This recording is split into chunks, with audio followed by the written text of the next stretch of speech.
Hi மக்களே, இன்றைக்கி நம்ம வந்து எங்கே இருக்கோம் அப்படின்னு சொல்லிட்டு பார்த்தீங்கன்னா வந்து கேரளா முனமம் சொல்லிட்டு ஒரு ஏரியாவில் தான் இருக்கோம். அந்த ஏரியாவில் பார்த்தீங்கன்னா நிறைய இடத்துல பார்த்தீங்கன்னா இந்தமாரி ஒரு கூண்டு மாதிரி போட்டு நிறைய இடத்துல வச்சுக்கிறாங்க. இது வந்து எப்படி வந்து மீன் பிடிப்பாங்க அப்படின்னு சொல்லிட்டு பார்த்துக்கிட்டிங்கன்னா, அந்த கூண்டு மாதிரி இருக்குல்ல, அந்த கூண்டு மாதிரி உள்ளது வந்து அப்படியே வந்து கீழே போயிடும். கீழே போனோன்னா அந்த மேலே இழுத்தன்னு வச்சுக்கிறாங்கல்ல, அதெல்லாம் அவுத்து விட்ருவாங்க. அவுத்து விட்டுட்டு நடுவில் ஏதோ மீன் நிறையா போடுவாங்க போல். மீன் சாப்பிட வர்ற மாதிரி மீன் நிறையா போடுவாங்க.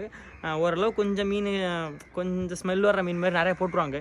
போட்டு அந்த மீனெல்லாம் நிறைய மீன் சாப்பிட வரும்ல, சாப்பிட வரவங்களை என்ன செய்வாங்கன்னா டப்புன்னு வந்து இது அப்படியே செட்டாக அப்படியே மேலே தூக்கிடுவாங்க. அதனால மீன்லாம் பார்த்தீங்கன்னா ஃபுல்லாக கல் அந்த மாதிரி நிறையா கட்டி கட்டி வச்சுக்கிறாங்க. தூக்கிட்டு இதை வந்து இந்த சென்ட்ராக அதை ஒன்று கிடக்குல்ல, ட்ரம்மான வச்சிருக்கல, அதை வந்து அந்த சென்ட்ரு பகுதி வந்து கொண்டு போயிடுவாங்க.